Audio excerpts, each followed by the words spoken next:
रामचंद्र की जय, पवन सुत हनुमान की जय, उमापति महादेव की जय, रमापति रामचंद्र की जय। अथ एक चत्वारिंश सहस्रगाः। सुंदरकांड के 41वें सर्ग में हनुमान जी के द्वारा वृंदावन का विध्वंस करने का वर्णन है। प्रशस्ताभिर्गमिष्यन् पूजितस्तया तस्माद्देशादपाक्रम्य चिन्तयामास वानरः। सीता जी से उत्तम वचनों द्वारा समाधार पा करके वानर वीर हनुमान जी जब वहाँ से जाने लगे, तब उस स्थान से दूसरी जगह हटकर वे इस प्रकार विचार करने लगे। कल्प से किमदम कार्यम दृष्टेयमसते क्षणा तीन उपायान अतिक्रम्य चतुर्थे दृश्यते। मैंने कजरारे नेत्रों वाली सीता जी का दर्शन तो कर लिया, अब मेरे इस कार्य का थोड़ा सा अंश अर्थात शत्रु की शक्ति का पता लगाना शेष रह गया है।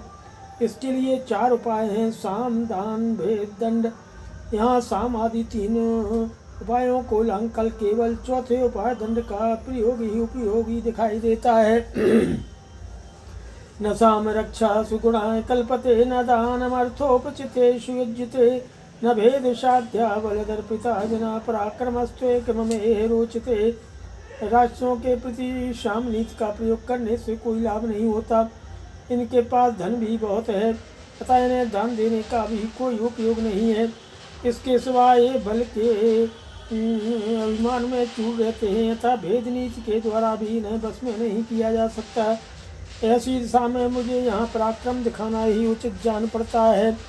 न चास्य कार्यस्य पराक्रमाद्यते विनिश्चयः कश्चिदेहोपपद्यते। अत प्रवीराचरणे तु राक्षसः कथञ्चिदीयोर्यदिहाद्यवार्दवम्। इस कार्य की सिद्धि के लिए पराक्रम के सिवा यहाँ और कोई किसी उपाय का अवलंबन ठीक नहीं जचता। यदि युद्ध में रावण राक्षसों के मुख से वीर मारे जाएं तो ये लोग किसी तरह कुछ न पड़ सकते हैं। कार्ये कर्मणि निवृत्ते बहून्यपि साधयेत् पूर्व कार्य विरोधेन स कार्यं कर्तुमर्हति। जो पुरुष प्रधान कार्य के संपन्न हो जाने पर दूसरे बहुत से कार्यों को भी सिद्ध कर लेता है और पहले के कार्यों में बाधा नहीं आने देता, वही कार्य को सुचारू रूप से कर सकता है। न एका साधको हेतु स्वल्पस्यापि कर्मणा यो ह्यर्थं बहुधा वेदो समर्थो अर्थ साधने। छोटे से छोटे कर्म की भी सिद्धि के लिए कोई एक ही साधक हेतु नहीं हुआ करता। जो पुरुष किसी कार्य या प्रयोजन को अनेक प्रकार से सिद्ध करने की कला जानता हो, वही कार्य साधन में समर्थ हो सकता है। यहूतावत् कृत निश्चयो हेयं व्रजेयमद्य प्लवगेश्वरालयं परात्मसंहर्द्य विशेषत्वतो तथा कृतं स्यान्मं भरत शासनम्। यदि इसी यात्रा में इस बात को ठीक ठीक समझ लूँ कि अपने और शत्रु पक्ष में युद्ध होने पर कौन प्रबल होगा और कौन निर्बल, इसके बाद भविष्य के कार्य का भी निश्चय करके सुग्रीव के पास चलूँ तो मेरे द्वारा स्वामी की आज्ञा का पूर्ण रूप से पालन हुआ समझा जाएगा। कथम खल्वद्य भवेत् सुस्वागतम प्रसह्य युद्धम मम राक्षसैः सह तथैव खल्वात्मबलं च सारवत् समानेन मां चरणे दशाननः। परंतु आज मेरा यहाँ तक आना सुखद अथवा सुपरिणाम का जनक कैसे होगा। राक्षसों के साथ हठात युद्ध करने का अवसर मुझे कैसे प्राप्त होगा तथा दशमुख रावण समर में अपने सेना को और मुझे भी तुलनात्मक दृष्टि से देखकर कैसे यह समझ सकेगा कि कौन सबल है। तथा समासाद्रणे दशाननं समन्त्रिवर्गं सबलं सायानयनं यदि स्थितं तस्य मतं बलं च सुखेन मत्वा हिमितः पुनर्व्रजे। उस युद्ध में मंत्री सेना और सहायकों से रावण का सामना करके मैं उसके हार्दिक अभिप्राय तथा सैन्य शक्ति का अनायास ही पता लगा लूँगा। उसके बाद यहाँ से जाऊँगा। यदेमस्य संसत्सनन्दनोपम उत्तमं वनं नेत्यमनः कांतं नाना दुर्मलतायुतम्। इस निर्दयी रावण का यह सुंदर उपवन नेत्रों को आनंद देने वाला और मनोरम है। नाना प्रकार के वृक्षों लताओं से व्याप्त होने के कारण यह नंदन बन के समान उत्तम प्रतीत होता है। इदं विध्वंसयिष्यामि शुष्कं वनवानलः अस्मिन् भग्ने तथा कोपम करिष्यति श्रावणः। जैसे आग सूखे वन को जला डालती है, उसी प्रकार मैं भी आज इस वन का विध्वंस कर डालूंगा। इसके भग्न हो जाने पर रावण अवश्य मुझ पर क्रोध करेगा। ततो महत्सासु महारथद्वीपं बलं समानेष्यति राक्षसाधिपः त्रिशूलकालाय सपट्टिसायुधं ततो महद्युद्धमिदं भविष्यति। इसके बाद वह राक्षस राज हाथी घोड़े तथा विशाल रथों से युक्त और त्रिशूल कालायश एवं पट्टिस आदि अस्त्र शस्त्रों से सुसज्जित बहुत बड़ी सेना लेकर आएगा। फिर तो यहाँ महान संग्राम छिड़ जाएगा। अहम चतई संयति चंड विक्रमई समेत रक्षो वीरवांग विभंग विक्रम निहत्य तदरावण चोदितं बलं सुखं गमिष्यामि हरीश्वरालयम्। ततो मारुतवत् क्रुद्धो मारुतिर्भीम विक्रमः ऊरुवेगेन गता द्रुमान् चेप्तुमथारभत। इस युद्ध में मेरी गति नहीं रुक सकती, मेरा पराक्रम कुंठित नहीं हो सकता। मैं प्रचंड पराक्रम दिखाने वाले उन राक्षसों से बढ़ जाऊंगा और रावण की भेजी हुई उस सारी सेना को मौत के घाट उतार कर सुखपूर्वक सुग्रीव के निवास स्थान किष्किंधापुरी को लौट जाऊंगा। ऐसा सोच करके भयानक पुरुषार्थ प्रकट करने वाले पवन कुमार हनुमान जी क्रोध से भर गए और वायु के समान बड़े भारी वेग से वृक्षों को उखाड़ उखाड़ कर फेंकने लगे। तद हनुमान वीरोस्वभंज प्रमदावनम मत्त द्विज समागुष्टम नाना द्रुमलतायुतम। इसके बाद वीर हनुमान ने मत वाले पक्षियों के कलरव से मुखरित और नाना प्रकार के वृक्षों एवं लताओं से भरे पूरे उस प्रमदा वन को उजाड़ डाला। तद्वनम मथितै वृक्षै भिन्नैश्च सलिलाशयै चूर्णितै पर्वताग्रैश्च बभूवा प्रिय दर्शनम। यहाँ के वृक्षों को खंड खंड कर दिया, जलाशयों को मत डाला और पर्वत शिखरों को चूर चूर कर डाला। इससे वह सुंदर वन कुछ ही क्षणों में अभव्य दिखाई देने लगा। नाना शकुंत विरुतै प्रभिन्न सलिलाशयै ताम्रै किशलै क्लान्तै क्लान्त द्रुमलतायुतै न बभौ तद्वनं तत्र दावानलहतं यथा व्याकुला चरणारेजुर्विलायुता लता। नाना प्रकार के पक्षी वहाँ भय के मारे चें चें करने लगे। जलाशयों के घाट टूट फूट गए, तांबे के समान वृक्षों के लाल लाल पल्लव मुरझा गए तथा वहाँ के वृक्ष और लताएं भी रोंद डाली गईं। इन सब कारणों से वह प्रमदावन वहाँ ऐसा जान पड़ता था मानो दावानल से झुलस गया हो। वहाँ की लताएं अपने आवरणों के नष्ट भ्रष्ट हो जाने से घबराई हुई स्त्रियों के समान प्रतीत होती थीं। लताग्रहैश्च चित्रग्रहैश्च सादितैः व्यालैः मृगैरार्तवरैश्च वक्षिभिः शिलाग्रहैः तथा ग्रहैः प्रणष्टरूपं तद्भून्महद्वनं। सा विह्वला शोकलता प्रताना वनस्थली शोकलता प्रताना जाता दशाश्च प्रमदावनस्य कपेर्बलात् प्रमदावनस्य। लता मंडप और चित्रशालाएं उजाड़ हो गई। पाले हुए हिंसक जंतु मृग तथा तरह तरह के पक्षी आर्तनाद करने लगे। प्रस्तर निर्मित प्रासाद तथा अन्य साधारण ग्रह भी तहस नहस हो गए। इससे उस महान प्रमदावन का सारा रूप सौंदर्य नष्ट हो गया। दशमुख रावण की स्त्रियों की रक्षा करने वाले तथा अंतापुर के क्रीड़ा विहार के लिए उपयोगी उस विशाल कानन की भूमि जहाँ चंचल अशोकलताओं के समूह शोभा पाते थे, कपिवर हनुमान जी के बल प्रयोग से श्रीहीन होकर शोचनीय लताओं के विस्तार से युक्त हो गई। उसकी दुर्वस्था देख कर दर्शक के मन में दुख होता था। तथा सकृत्वा जगति पतेर्महान् महद्व्यलीकं मनसो महात्मनः युयुत्सुरेको बहुभिर्महाबलैः श्रिया ज्वलन्तोरणमासिताः कपिः। इस प्रकार महामना राजा रावण के मन को विशेष कष्ट पहुँचाने वाला कार्य करके अनेक महाबलियों के साथ अकेले ही युद्ध करने का हौसला देकर कपसेठ हनुमान जी वृंदावन से के फाटक पर आ गए। उस समय से अपने अद्भुत तेज से प्रकाशित हो रहे थे। अथ द्विचत्वारिंसहस्रगः तथा पक्षिनिनादेन वृक्षभङ्गस्वनेन च सम्मृताः सर्वे लङ्कानिवासिनः। उधर पक्षियों के कोलाहल और वृक्षों के टूटने की आवाज़ सुनकर समस्त लंका निवासी भय से घबरा उठे। विद्रुताश्च भयत्रस्ता विने दुर्मृगपक्षिणाः तत्सान्तानिमित्तानि क्रूराणि प्रतिपेदरे। पशु और पक्षी भयभीत होकर भागने तथा आर्तनाद करने लगे।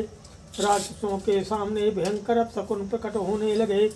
ततो गतायां निद्रायां राक्षस्यो विकृतानना तद्वनं ददृशुर्भग्नं तं च वीरं महाकपिं। वृंदावन में सोई हुई विकराल मुख वाली राक्षसियों की निद्रा टूट गई। उन्होंने उठने पर उस वन को जला हुआ देखा। साथ ही उनकी दृष्टि उन वीर महाकपि हनुमान जी पर भी पड़ी। तथा दृष्ट्वा महाबाहुर्महाशक्तो महाबला चकारसो महद्रूपम राशीनां भयावहम्। महाबली महान साहसी एवं महाबाहु हनुमान जी ने जब उन राक्षसियों को देखा तब उन्हें डराने वाला विशाल रूप धारण कर लिया। ततस्तु गिरिशंकाशमतिकायं महाबलम राक्षस्यो वानरं दृष्ट्वा पपृच्छुरर्जनकात्मजं कोऽयं कस्य कुतो वायं किं निमित्तमिहागतः कथं त्वया सहानेनो संवादः कृते इत्युतो आचक्षुनो विशालाक्षी मा भूते सुभगे भयं संवादमसितापांगी त्वया किं कृते वानयम्। पर्वत के समान बड़े शरीर वाले महाबली वानर को देखकर वे राक्षसियाँ जनक नंदिनी सीता से पूछने लगी कि हे विशाल लोचने, यह कौन है, किसका है और कहाँ से किस लिए यहाँ आया है? इसने तुम्हारे साथ क्यों बातचीत की है? कजरारे नेत्र प्रांत वाली सुंदरी, ये सब बात हमें बताओ। तुम्हें डरना नहीं चाहिए। इसने तुम्हारे साथ क्या बातें की थी? अथा ब्रवीतम तथा साध्वी सीता सर्वांग शोभना रक्षसां काम रूपाणां विज्ञाने का गतिर्ममो। तब सर्वांग सुंदरी साध्वी सीता ने कहा, इच्छानुसार रूप धारण करने वाले राक्षसों को समझने या पहचानने का मेरे पास क्या उपाय है? यूयमेवास जानीते यूयम यद्वा करिष्यति अहिर्यो यह पादान विजानाति न संशयः। तुम ही जानो यह कौन है और क्या करेगा। सांप के पैरों को सांप ही पहचानता है, इसमें संदेह नहीं है। अहमप्यतिभीतास्मि नैव जानामि कोह्यं वेदमि राक्षसमेव वैनं कामरूपिणमागतम्। मैं भी इससे देखकर बहुत डरी हुई हूँ। मुझे नहीं मालूम कि यह कौन है। मैं तो इसे इच्छानुसार रूप धारण करके आया हुआ कोई राक्षस ही समझती हूँ। वैदेह्या वचनं श्रुत्वा राक्षस्यो विद्रुता धृतम् स्थिताः कश्चित् गताः काश्चित् रावणाय निवेदितुं। विदेह नंदिनी सीता की ये बात सुन करके राक्षसियाँ बड़े वेग से भागी। इसमें से कुछ तो वहीं खड़ी हो गईं और कुछ रावण को सूचना दे के लिए चली गईं। रावण समीपे तु राक्षस्यो विकृतानना विरूपं वानरं भीमं रावणाय निवेदिषु। अशोकवनिका मध्ये राजन् भीम वपुः कपि सीतया कृतसंवादस्तिष्ठत्यमित विक्रमः। रावण के समीप जाकर के उन विशाल मुख वाली राक्षसियों ने रावण को यह सूचना दी कि कोई विकट रूपधारी भयंकर वानर वृंदावन में आ पहुँचा है। बेबूरी राजन, अशोक वाटिका में एक वानर आया है जिसका शरीर बड़ा भयंकर है। उसने सीता से बातचीत की है। वह महापराक्रमी वानर अभी वहीं मौजूद है। न च तं जानकी सीता हरिणविलोचना अस्माभिर्बहुधा पृष्टा निवेदयितुमिच्छति। हमने बहुत पूछा तो भी जनक किशोरी मृगनयनी सीता उस वानर के विषय में हमें कुछ बताना नहीं चाहती हैं। वासवस भवेद् दूतो वैश्रवस्य वा प्रेषितो वापि रामेण सीतान्वेषण कांक्षया। संभव है वह इंद्र या कुबेर का दूत हो अथवा श्री राम ने ही उसे सीता की खोज के लिए भेजा हो। तेनैवाद्भुतरूपेण यतत्तव मनोहरं नानामृगणाकीर्णं तिसृमृष्टं प्रमदावनम। अद्भुत रूप धारण करने वाले उस बानर ने आपके मनोहर प्रमदावन को, जिसमें नाना प्रकार के पशु पक्षी रहा करते थे, उजाड़ दिया।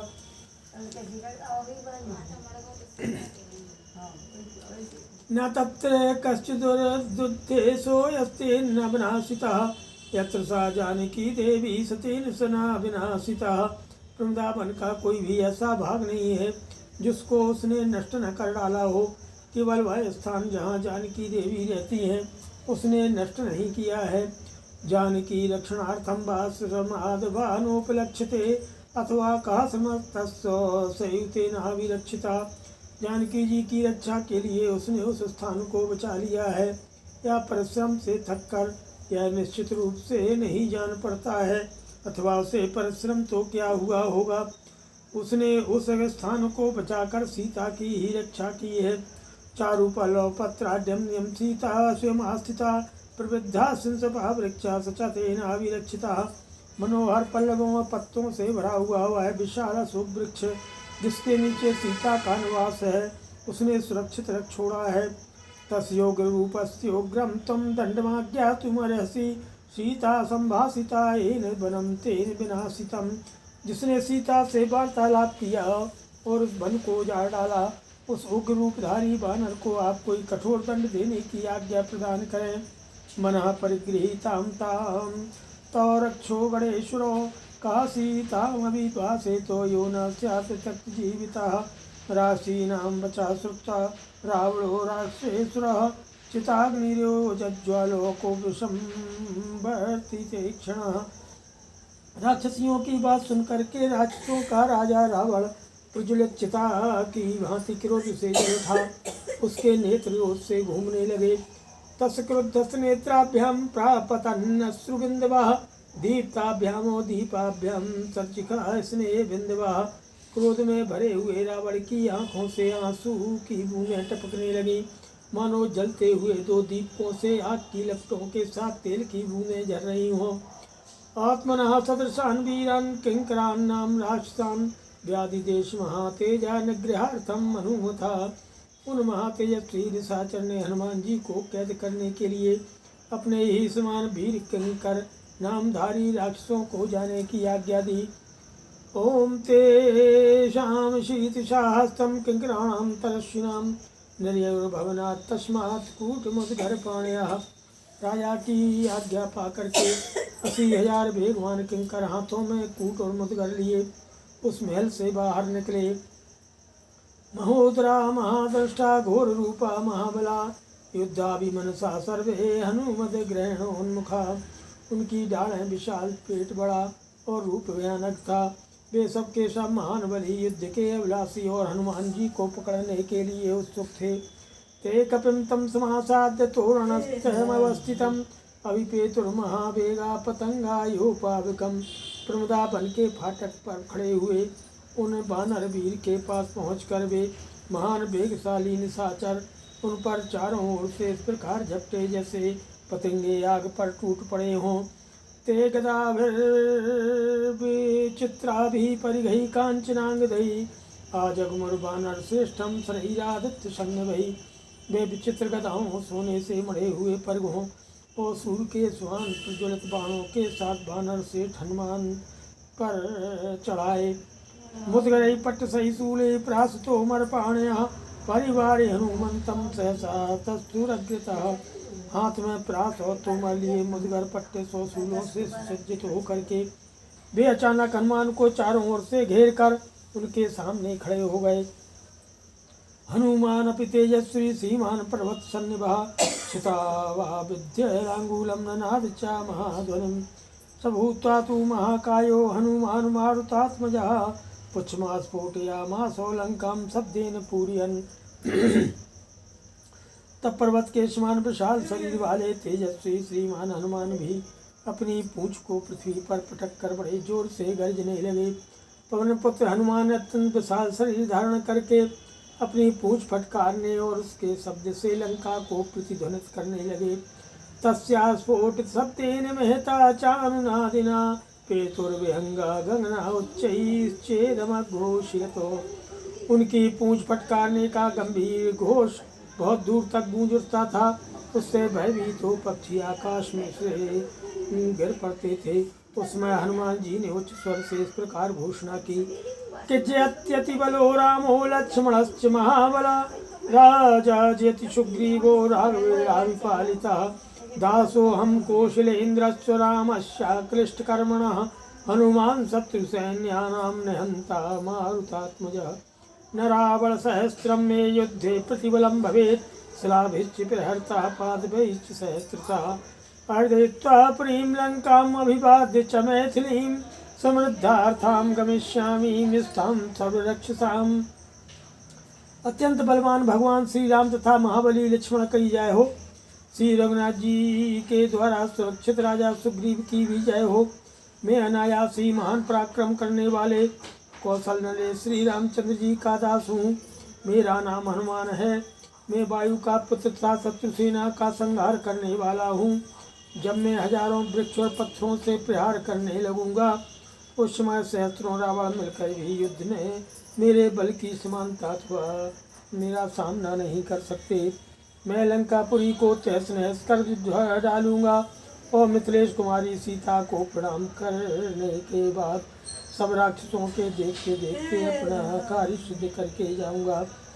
तत्सन्नाद शब्देन तेवन्वय शंकिता तदसोच्य हनुमन्तं संध्या मेघवोन्नतं स्वामी संदेश निशंका ततस्ते राक्षसा कपिं चित्रैः प्रहरणैः भीमैः अभिपेतुस्ततस्ततः। हनुमान जी की इस गर्जना से समस्त राक्षसों पर भय एवं आतंक छा गया। उन सब ने हनुमान जी को देखा। वे संध्या काल के ऊंचे मेघ के समान लाल एवं विशालकाय दिखाई देते थे। हनुमान जी ने अपने स्वामी का नाम लेकर स्वयं ही अपना परिचय दे दिया था, इसलिए राक्षसों को उन्हें पहचानने में कोई संदेह नहीं रहा। वे नाना प्रकार के भयंकर अस्त्रों का प्रहार करते हुए चारों ओर से उन पर टूट पड़े। स्वतः परिवृतः सूरैः सर्वथा स महाबलः आससादाय भीमं परिघं तोरणाश्रितम्। उन सूरवीर राक्षसों द्वारा सब ओर से घिर जाने पर महाबली हनुमान ने फाटक पर रखा हुआ एक भयंकर लोहे का परिघ उठा लिया। शतम परिगमादाय जघान रजनी चरान संपन्न वादाय स्फुरंतम विनिता सुतः। जैसे विनितानंदन गरुड़ ने छटपटाते हुए सर्प को पंजों में दाब रखा हो, उसी प्रकार उस परिघ को हाथ में लेकर हनुमान जी ने उन निशाचरों का संहार आरंभ किया। विचचारांबरे वीरः परिग्रह्य च मारुति सूदयामास वज्रेण दैत्यान्यो सहस्त्रदृको। वीर पवन कुमार उस परिघ को लेकर आकाश में विचरने लगे। जैसे सहस्त्र नेत्रधारी इंद्र अपने वज्र से दैत्यों का वध करते हैं, उसी प्रकार उन्होंने उस परिघ से सामने आए हुए समस्त राक्षसों को मार डाला। सहत्वा राशान वीरः किंकरान् मारुतात्मजः युद्धाकांक्षी महावीर तूर्णम संवस्थितः। उन किंकर नामधारी राक्षसों का वध करके महावीर पवन पुत्र हनुमान जी युद्ध की इच्छा से पुनः उस फाटक पर खड़े हो गए। ततस्तस्माद् भयान् मुक्तः कतिचित् तत्र राक्षसः नेतान् किंकरान् सर्वान् रावणाय निवेदयनो। स राक्षसानां नेतं महाबलं निशम्य राजा परिवृत्तलोचनः समाधिदेशः प्रतिमं पराक्रमे बृहस्पतिपुत्रं समरेषु दुर्जयम्। इसके बाद वहां उस भय से मुक्त हुए कुछ राक्षसों ने जाकर रावण को यह समाचार निवेदन किया कि समस्त किंकर नामक राक्षस मारे डाले गए। राक्षसों की उस विशाल सेना को मारी गई सुनकर राक्षस राज रावण की आंखें चढ़ गईं और उसने प्रहस्त के पुत्र को, जिसके पराक्रम की कहीं तुलना नहीं थी तथा युद्ध में जिसे परास्त करना नितांत कठिन था, हनुमान जी का सामना करने के लिए भेजा। श्रीमद् रामायणे वाल्मीकि आदि काव्ये सुंदरकांडे द्विचत्वारिंशः सर्गः। सियावर रामचंद्र की जय। पवन सुत हनुमान की।